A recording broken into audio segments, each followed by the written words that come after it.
The Adventure of the Six Napoleons. It was no very unusual thing for Mr. Lestrade, of Scotland Yard, to look in upon us of an evening, and his visits were welcome to Sherlock Holmes, for they enabled him to keep in touch with all that was going on at the police headquarters. In return for the news which Lestrade would bring, Holmes was always ready to listen with attention to the details of any case upon which the detective was engaged, and was able occasionally, without any active interference, to give some hint or suggestion drawn from his own vast knowledge and experience. On this particular evening, Lestrade had spoken of the weather in the newspapers. Then he had fallen silent, puffing thoughtfully at his cigar. Holmes looked keenly at him. "Anything remarkable on hand?" he asked. "Oh, no, Mr. Holmes, nothing very particular." "Then tell me about it." Lestrade laughed. "Well, Mr. Holmes, there is no use denying that there is something on my mind. And yet it is such an absurd business, that I hesitated to bother you about it. On the other hand, although it is trivial, it is undoubtedly queer, and I know that you have a taste for all that is out of the common. But, in my opinion, it comes more in Dr. Watson's line than ours." "Disease?" said I. "Madness, anyhow.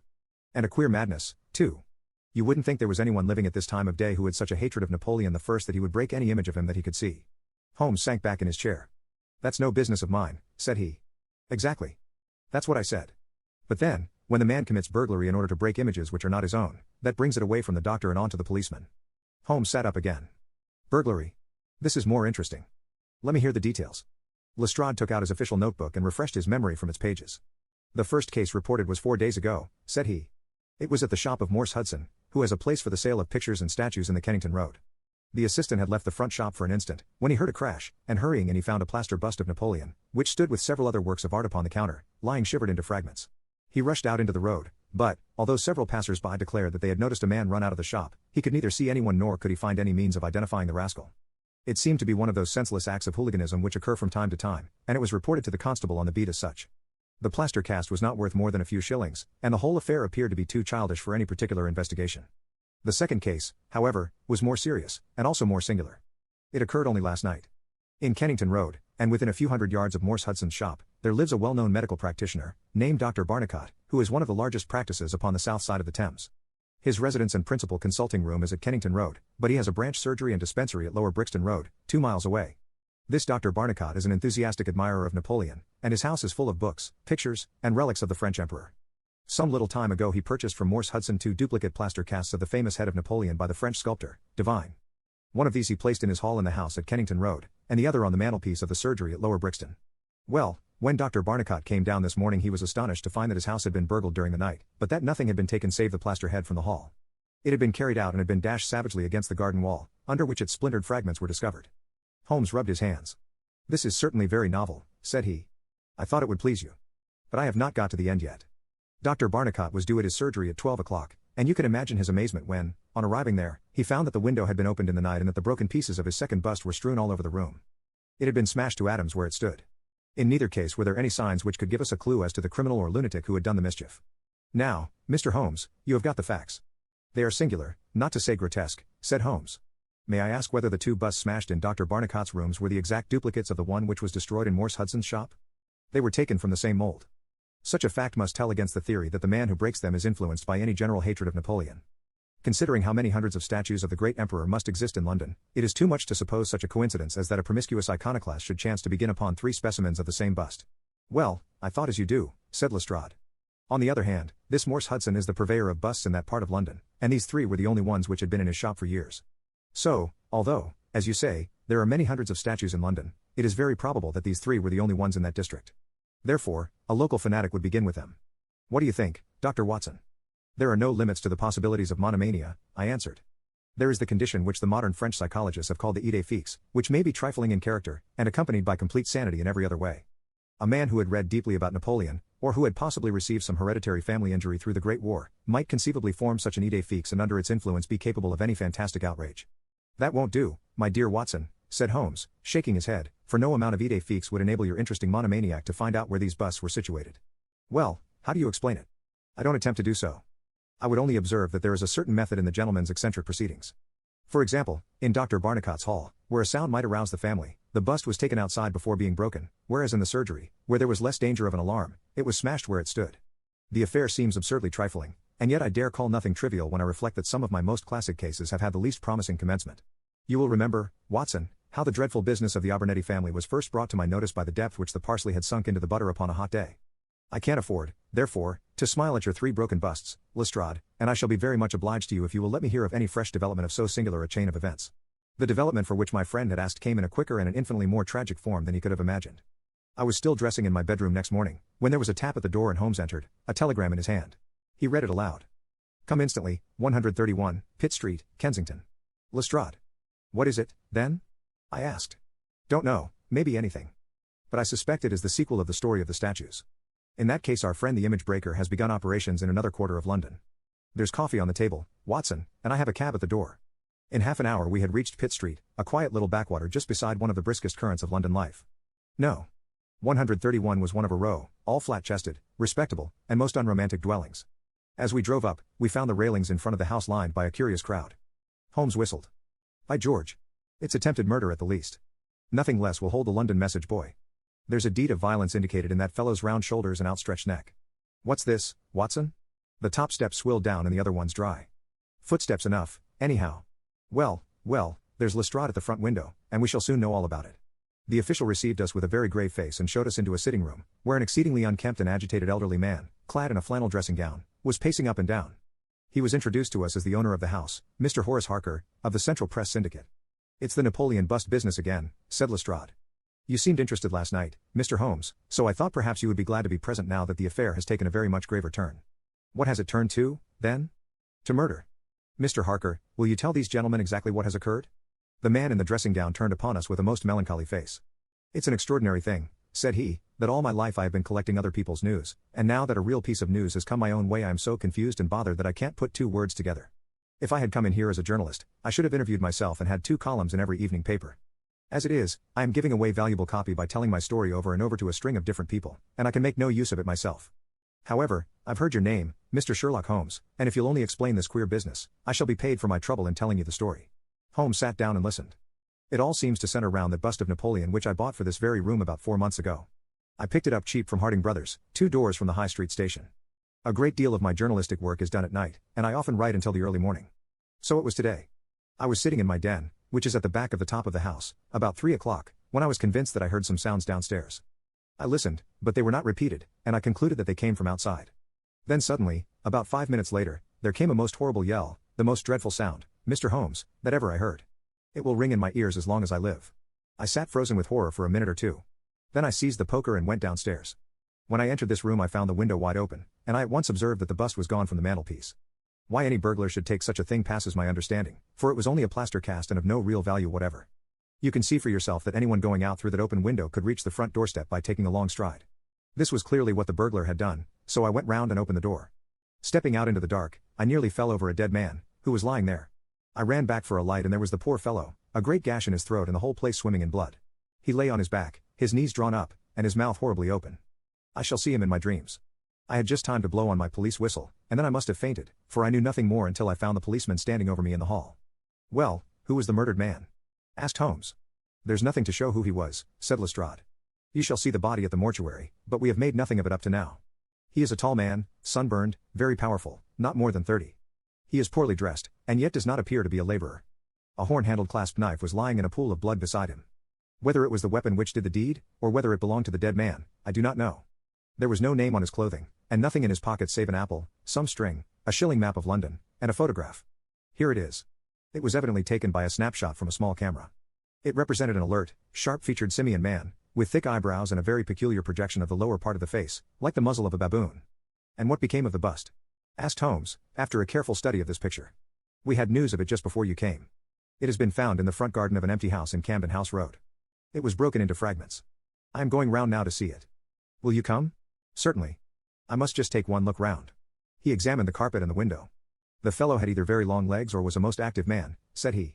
With an area beneath, it was no mean feat to reach that window ledge and open that window. Getting back was comparatively simple. Are you coming with us to see the remains of your bust, Mr. Harker? The disconsolate journalist had seated himself at a writing table. I must try and make something of it, said he, though I have no doubt that the first editions of the evening papers are out already with full details. It's like my luck. You remember when the Stand fell at Doncaster? Well, I was the only journalist in the Stand, and my journal the only one that had no account of it, for I was too shaken to write it. And now I'll be too late with the murder done on my own doorstep. As we left the room, we heard his pen traveling shrilly over the foolscap. The spot where the fragments of the bust had been found was only a few hundred yards away. For the first time our eyes rested upon this presentment of the great emperor, which seemed to raise such frantic and destructive hatred in the mind of the unknown. It lay scattered, in splintered shards, upon the grass. Holmes picked up several of them and examined them carefully. I was convinced, from his intent face and his purposeful manner, that at last he was upon a clue. "Well?" asked Lestrade. Holmes shrugged his shoulders. "We have a long way to go yet," said he. And yet, well, we have some suggestive facts to act upon. The possession of this trifling bust was worth more, in the eyes of this strange criminal, than a human life. That is one point. Then there is the singular fact that he did not break it in the house, or immediately outside the house, if to break it was his sole object. He was rattled and bustled by meeting this other fellow. He hardly knew what he was doing. Well, that's likely enough. But I wish to call your attention very particularly to the position of this house, in the garden of which the bust was destroyed. Lestrade looked about him. It was an empty house, and so he knew that he would not be disturbed in the garden. Yes, but there is another empty house farther up the street which he must have passed before he came to this one. Why did he not break it there, since it is evident that every yard that he carried it increased the risk of someone meeting him? "I give it up," said Lestrade. Holmes pointed to the street lamp above our heads. He could see what he was doing here, and he could not there. That was his reason. "By Jove! That's true," said the detective. "Now that I come to think of it, Dr. Barnicot's bust was broken not far from his red lamp. Well, Mr. Holmes, what are we to do with that fact? To remember it, to docket it. We may come on something later which will bear upon it. What steps do you propose to take now, Lestrade?" "The most practical way of getting at it, in my opinion, is to identify the dead man. There should be no difficulty about that. When we have found who he is and who his associates are, we should have a good start in learning what he was doing in Pitt Street last night, and who it was who met him and killed him on the doorstep of Mr. Horace Harker. Don't you think so?" "No doubt, and yet it is not quite the way in which I should approach the case." "What would you do then?" "Oh, you must not let me influence you in any way. I suggest that you go on your line and I on mine. We can compare notes afterwards, and each will supplement the other." "Very good," said Lestrade. "If you are going back to Pitt Street, you might see Mr. Horace Harker. Tell him for me that I have quite made up my mind, and that it is certain that a dangerous homicidal lunatic, with Napoleonic delusions, was in his house last night. It will be useful for his article." Lestrade stared. "You don't seriously believe that?" Holmes smiled. "Don't I? Well, perhaps I don't. But I am sure that it will interest Mr. Horace Harker and the subscribers of the Central Press Syndicate. Now, Watson, I think that we shall find that we have a long and rather complex day's work before us. I should be glad, Lestrade, if you could make it convenient to meet us at Baker Street at 6 o'clock this evening. Until then I should like to keep this photograph, found in the dead man's pocket. It is possible that I may have to ask your company and assistance upon a small expedition which will be undertaken tonight, if my chain of reasoning should prove to be correct. Until then, goodbye and good luck." Sherlock Holmes and I walked together to the High Street, where we stopped at the shop of Harding Brothers, whence the bust had been purchased. A young assistant informed us that Mr. Harding would be absent until afternoon, and that he was himself a newcomer, who could give us no information. Holmes's face showed his disappointment and annoyance. Well, we can't expect to have it all our own way, Watson," he said, at last. "We must come back in the afternoon, if Mr. Harding will not be here until then. I am, as you have no doubt surmised, endeavoring to trace these busts to their source, in order to find if there is not something peculiar which may account for their remarkable fate. Let us make for Mr. Morse Hudson, of the Kennington Road, and see if he can throw any light upon the problem." A drive of an hour brought us to the picture dealer's establishment. He was a small, stout man with a red face and a peppery manner. "Yes, sir. On my very counter, sir," said he. "What we pay rates and taxes for I don't know, when any ruffian can come in and break one's goods. Yes, sir, it was I who sold Dr. Barnicot his 2 statues. Disgraceful, sir. A nihilist plot, that's what I make it. No one but an anarchist would go about breaking statues. Red Republicans, that's what I call 'em. Who did I get the statues from? I don't see what that has to do with it.